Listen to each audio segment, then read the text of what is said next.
Hey, everybody. I'm sorry we got cut off. I we got cut off, and I wanted to do two more. I wanted to share about a couple more things, and maybe it's good that it got cut off because maybe if you watch that other one and you can just sit with that, with the ideas, the images, the feelings, what arose in you as you heard the stories of of ordinary people who, under certain circumstances, made a priority out of uh, being or accessing their unconditional, infinite, eternal, true selves. We have access, as you already know, because you access your true self. So we have access to that. And the the point of the stories that I shared is to connect us to that feeling, which is what real freedom feels like. Right? Because real freedom has an unconditional, is unconditional. Freedom is the absence of a person, a personality, a small self. Happiness is the absence of the person, the personality, the small self.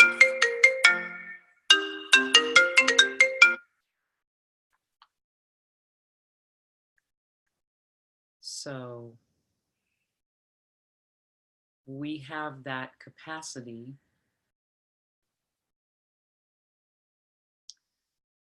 and I'm sharing an exercise right now that you can do this week over a couple of days to savor it, to give yourself time,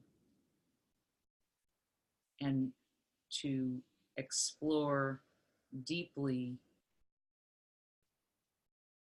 the experience, consciously, deliberately, the experience of freedom.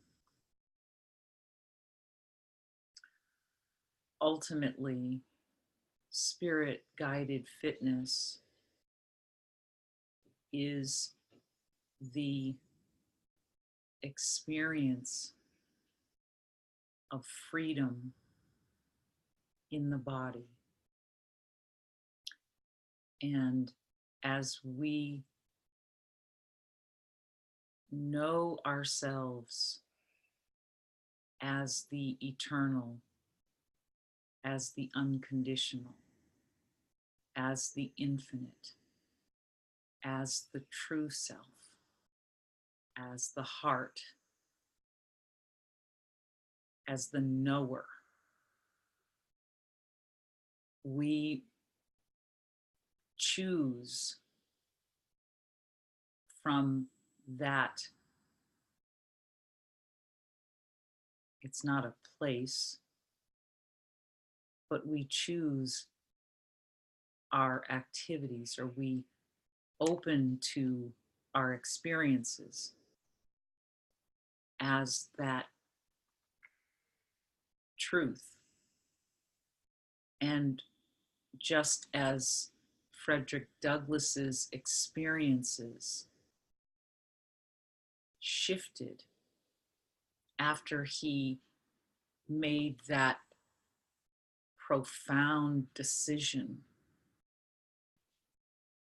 that he would rather die than be a slave on any level.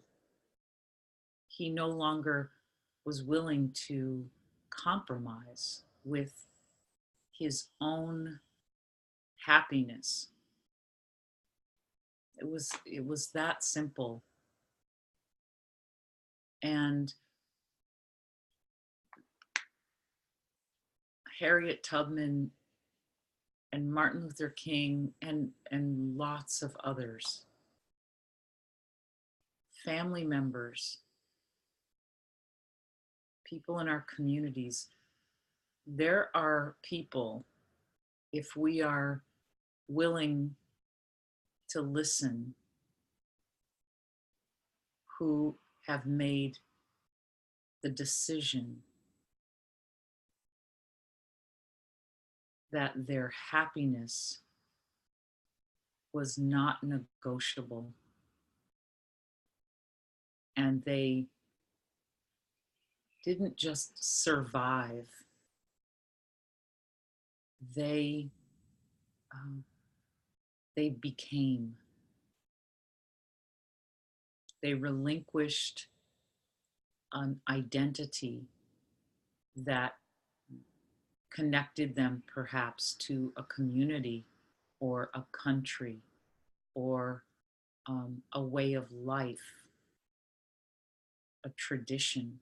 They relinquished that because they felt something deeper calling them forward. And in spite of all the ones around them who wanted them not to change, they did it anyway.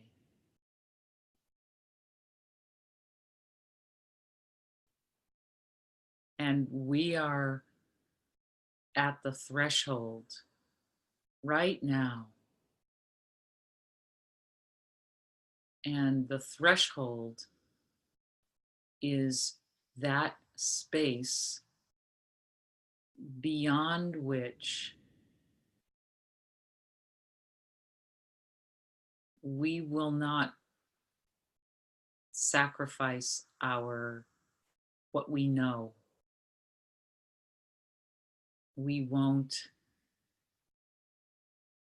forfeit our happiness so that we can fit in or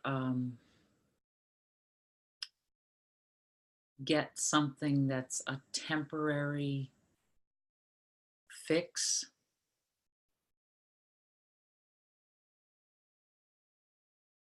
Or do things simply to be able to, tell others that we did it, or to make peace with that voice in our head.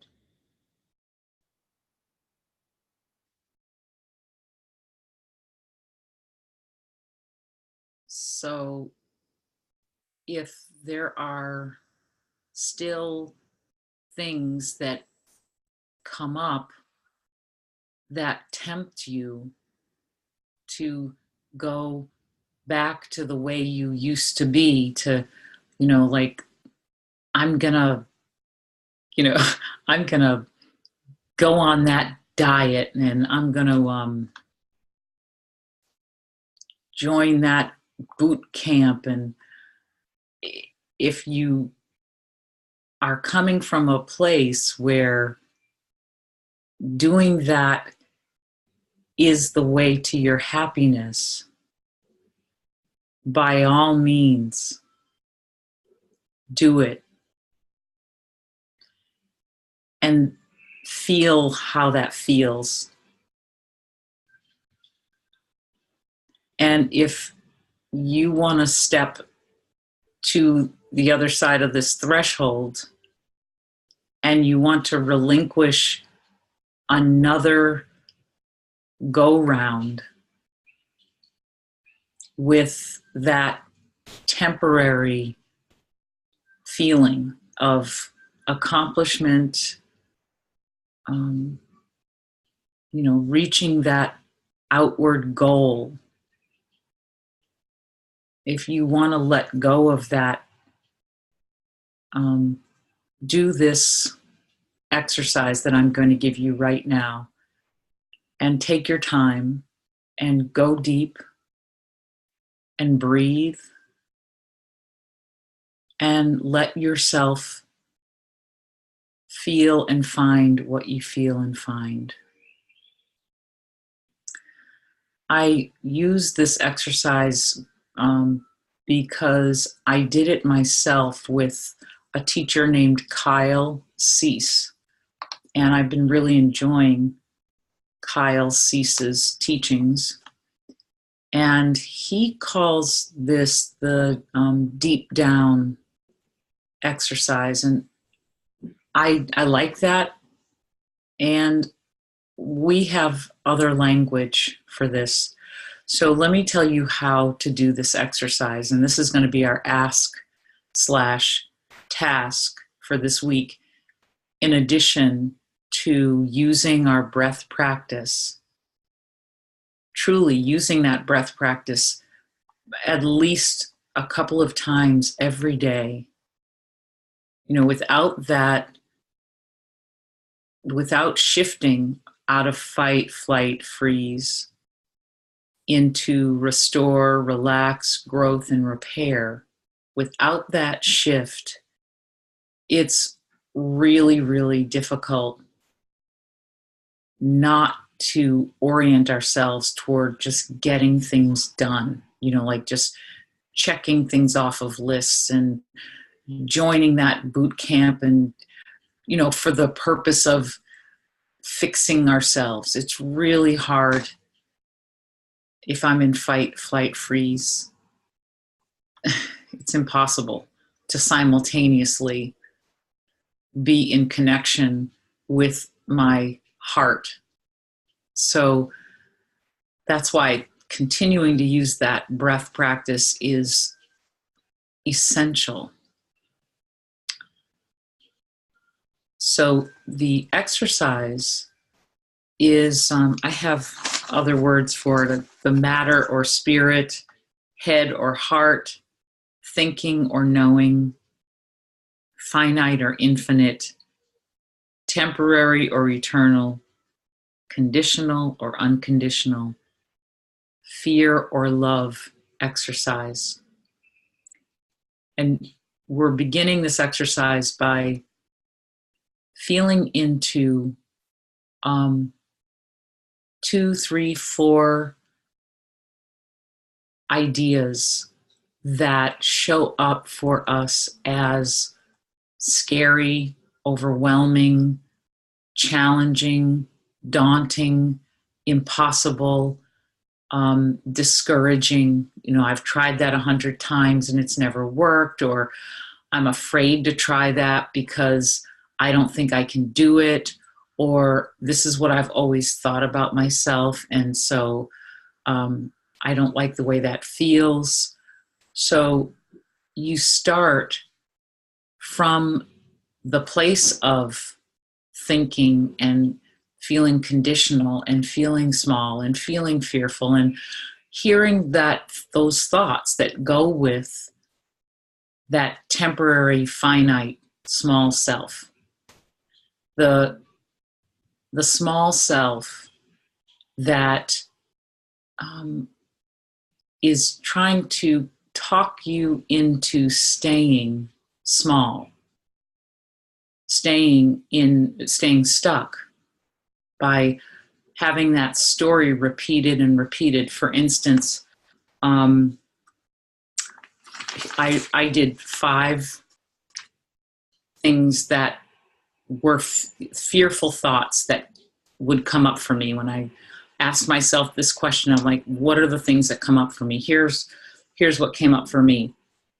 My first one was, I'm afraid to be truly authentic and transparent about my experiences and insights.